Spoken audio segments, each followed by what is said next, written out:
Vamos iniciar então a segunda parte, né, o segundo vídeo sobre lei da velocidade. Na primeira aula eu falei o que é a lei da velocidade, expliquei o que é uma reação elementar, não elementar e o que significa, né, cada termo ah, de uma lei de uma velocidade, que é uma equação matemática, tá? Foi esse último slide aqui que nós vimos. Então agora nós vamos ver exemplo, né? Então, dada a reação elementar. Então, vamos lembrar da última aula? A reação elementar é a reação que ocorre em uma única etapa. Na reação elementar, os coeficientes... Qual que é o coeficiente do N2 aqui? 1. Qual que é o coeficiente do H2? 3. Qual que é o coeficiente do NH3? 2. Mas só importa o reagente, ó, esse lado aqui. Ó. Então, numa reação elementar, os expoentes são iguais aos coeficientes. Então, aqui, ó, V, que é a velocidade, é igual ao produto da constante, vezes a concentração do N2 elevado a 1, porque aqui é 1, quando é 1 não preciso colocar, vezes a concentração do H2O elevado a 3, porque o coeficiente aqui é 3. Então, essa reação ela é elementar, ocorre em uma única etapa. Então, a ordem dessa reação é 4, basta eu somar os expoentes, né? 1 mais 3 dá 4. A ordem da reação em relação ao N2 é 1. Em relação ao H2, a ordem da reação é 3. O que isso quer dizer? Antes de explicar isso. Quer dizer que a velocidade é diretamente proporcional ao N2. Se eu aumento a concentração de N2, por exemplo, eu dobro ela e mantenho do H2 constante, a velocidade dobra também. Agora, se eu mantiver a velocidade, a concentração do N2 constante e dobrar a concentração do H2, esse 2, o dobro, né, vai ficar elevado a 3. 2 elevado a 3 dá 8, então a velocidade vai aumentar 8 vezes. Então, para você aumentar a velocidade dessa reação aqui, ó, é você tem que alterar a concentração do H2, porque o expoente dele aqui, ó, a ordem da reação dele é 3 e não é 1. Do H2 é 1, então qualquer coisinha o mesmo que você a mesma alteração que você promover do H2 ocorre na velocidade. Agora a alteração que você provocar sobre o H2 vai ficar elevada ao cubo. Então vai fazer com que a velocidade da reação aumente muito mais, né? Aqui uma observação, tá? Então vamos só para fechar isso, né? Reação elementar ocorre em uma única etapa. Os expoentes das concentrações dos reagentes são iguais aos coeficientes.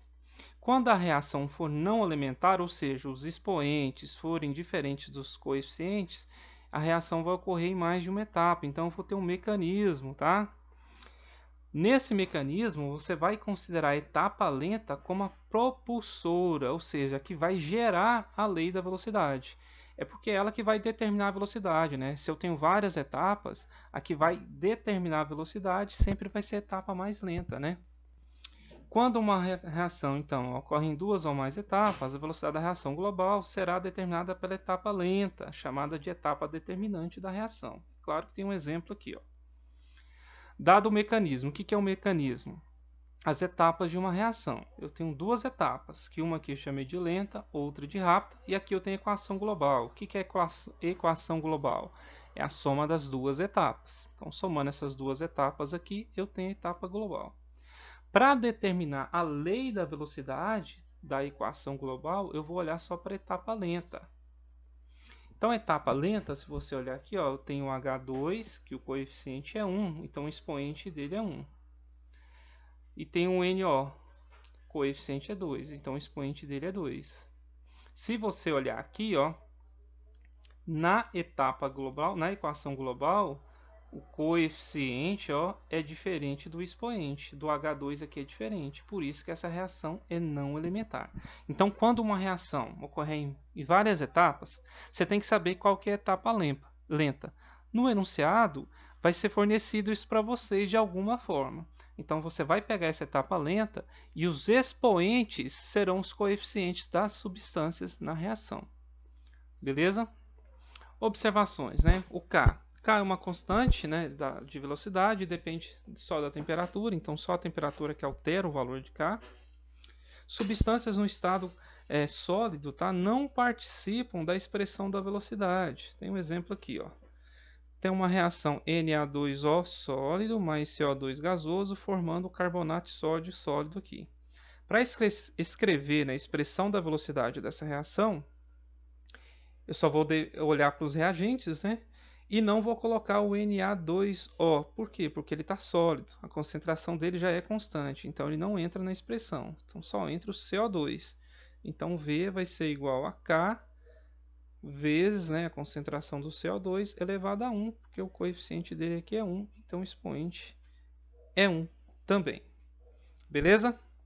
Mais uma vez, eu exemplifiquei isso aqui de uma maneira até rápida, para o vídeo não ficar muito cansativo, mas sempre que necessário, pause, faça as anotações e estude, tá? Leia e releia, veja e reveja, para você assimilar todo esse conteúdo aqui, para na hora da aplicação dos exercícios ficar mais fácil o entendimento, a interpretação, tá? Eu vou encerrar essa aula por aqui, vou fazer um terceiro vídeo com exemplos envolvendo cálculos desse conteúdo.